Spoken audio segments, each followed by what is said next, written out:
আচ্ছা, আমি নমস্কার। আমি পরেশ দাস, বিধায়ক ক্যানিং পশ্চিম। আমি একটা অত্যন্ত ব্যথিত মন নিয়ে এবং আপনাদের সামনে আমার লাইভের মাধ্যমে আমি কয়েকটি কথা জানাতে চাই। আমি আজকের সোনারপুরের রূপনগরে এসেছি।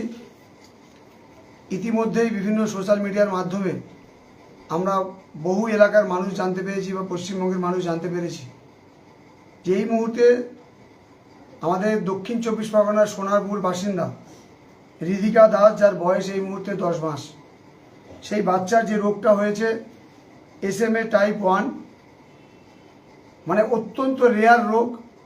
এই রোগের মাধ্যমে একটা বাচ্চা তার জীবন সচ্ছল জীবনে ফিরতে পারে না, যার জন্যে পৃথিবীর হয়তো খুব কম দেশে এই যে ভ্যাকসিন বা এই যে রোগের যে টিকা বা ঔষধ যেটা পাওয়া যায়, হয়তো ফার্স্ট কান্ট্রি বা অন্যান্য দেশে মানুষের টাকা পয়সা আর্থিক অবস্থা ভালো থাকার জন্যে তারা হয়তো পেরে যায়, কিন্তু আমাদের পশ্চিমবঙ্গের এই সোনারপুরের বাসিন্দা রিধিকা, আমার ছোট্ট বাড়ির মেয়ে।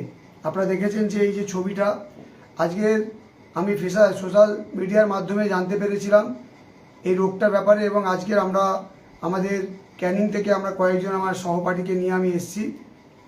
আমি বাড়িতে ঢোকার সাথে সাথেই আমার কাছে অত্যন্ত ব্যাড লাগছে। আজকে সেই বাচ্চাটা, যেদিন আমি তার বাড়িতে এসেছি সেই দিনই তার সকালবেলা হঠাৎ করে শ্বাসকষ্ট এবং আরও অসুস্থ হয়ে যাওয়ার জন্যে সেই বাচ্চাটিকে বর্তমানে পেয়ারলেসে CCUতে ভর্তি করা হয়েছে।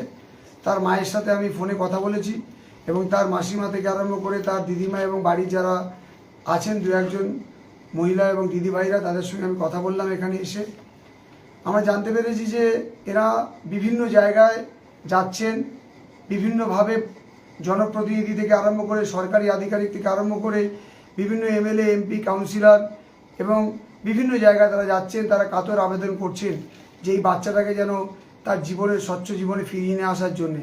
কিন্তু ফিরিয়ে আনতে গেলে তার লাগবে আর্থিক সাহায্য। যে আর্থিক সাহায্যটার পরিমাণ কিন্তু 1 লাখ, 2 লাখ, 5 লাখ, 10 লাখ, 15 লাখ বা 1 কোটি 2 কোটি নয়, প্রায় 16 কোটি টাকা। হাতে আছে আমাদের মাত্র 8 মাস। 8 মাসের মধ্যে এই বাচ্চাটার টিকাটা বা এই ঔষধটা দিতে হবে। হয়তো কিছু মানুষজন আছেন যারা আসছেন, তাদের ক্ষমতা অনুযায়ী কিছু সাহায্য করছেন এনাদের পরিবারকে, কিন্তু আমি লাইভের মাধ্যমে আমি আপামর আমার ক্যানিং পশ্চিমের প্রায় 3.5 লক্ষ মানুষ যারা আছেন এবং এই ফেসবুকের মাধ্যমে পশ্চিমবঙ্গের প্রায় 15 থেকে 16 কোটি মানুষ যারা দেখছেন, আমি আপনাদেরকে সবার কাছে আমি করজোড়ে আবেদন করছি এই বাচ্চাটার জন্যে, যে এই বাচ্চাটা ভেবে নিন যে আপনার পরিবারের বাচ্চা, ভেবে নিন আপনার বাড়ির বাচ্চা। যদি আপনার বাড়ির যদি বাচ্চা থাকতো, তার যদি একটা দুধ কিনতে হতো তার 500 টাকা দাম, আপনার বাড়ির বাচ্চা যদি হতো তার একটা ইঞ্জেকশন লাগলে 1000 টাকা দাম, তার পরিবার যদি তাকে হাসপাতালে নিয়ে যেত তার 5000 10,000 টাকা খরচা হতো কোনো রোগ হলে।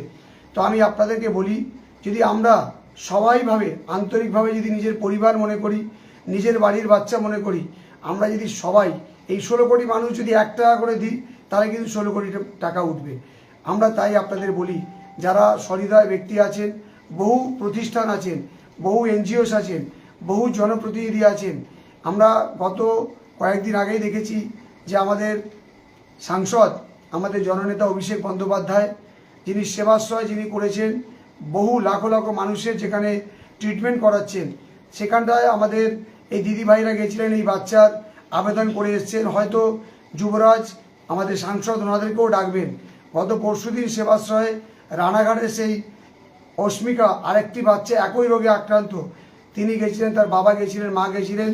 তিনি অভিষেক ব্যানার্জির সঙ্গে আমার দাদার সঙ্গে দেখা হয়েছেন এবং দাদা বলেছেন যে আমরা আমাদের যেভাবে সাহায্য করার উনি দায়িত্ব নিচ্ছেন। আমি লাইভের মাধ্যমে যারা দেখছেন সবাইকে বলবে বেশি বেশি শেয়ার করুন, এবং আপনারা অন্তত এই যে স্ক্যানার আছে, স্ক্যানারের মাধ্যমে কেউ 10 টাকা, কেউ 20 টাকা, কেউ 100 টাকা, কেউ 10,000, কেউ 1,000, কেউ 1 লাখ, যে যার ক্ষমতা অনুযায়ী তাদের প্রত্যেকের আন্তরিকভাবে ভেবে নিন। যারা চাকরি করছেন 50,000 টাকা মাইনে, ভেবে নিন এবছরে আপনি মাইনে পেয়েছেন 40,000 টাকা, 10,000 টাকা এই বাচ্চার জন্য দান করুন। কেউ ইনকাম করেছেন মাসে হয়তো 20,000 টাকা, ভেবে নিন 15,000 টাকা ইনকাম হয়েছে, 5,000 টাকা দান করুন।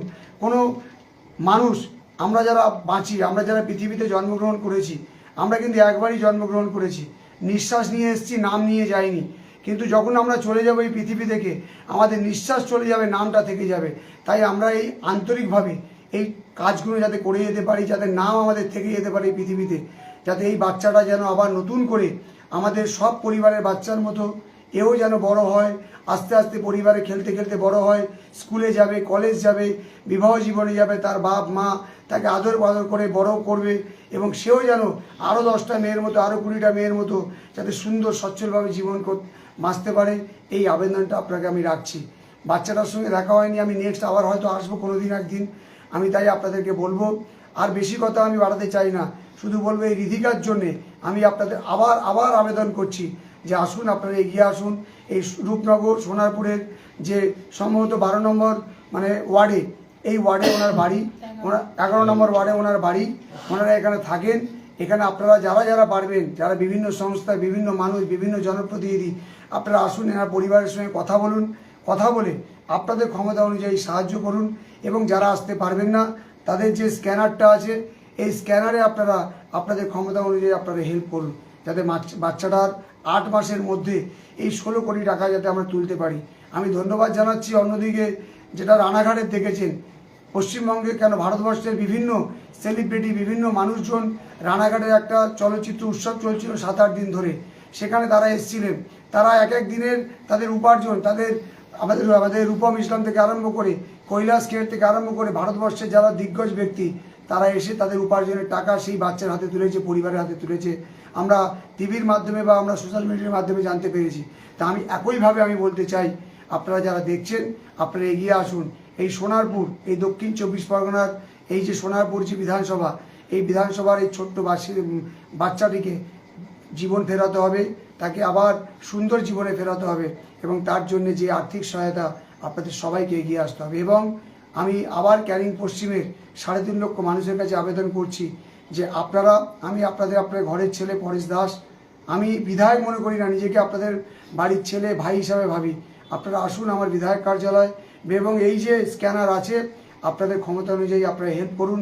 মনে করুন আপনাদের ক্যানিংয়ের মেয়ে, আপনাদের বাড়ির মেয়ের এই রোগটা হয়েছে, যাতে ভগবান ঈশ্বর, আল্লাহ, সর্বশক্তিমান মানুষ ঈশ্বর, যাতে একে আবার সুন্দর জীবনে ফেরাতে পারি। তাই আবেদন রাখছি সবাইকে আর্থিক সাহায্য করার জন্য।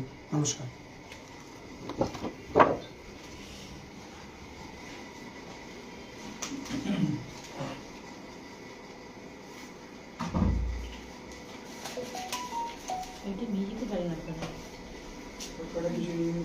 হ্যাঁ, ওটাও নিয়ে যেতে পারি।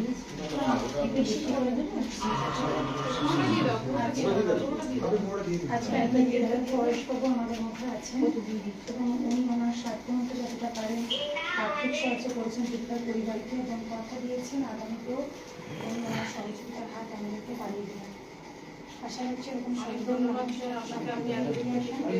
সবাই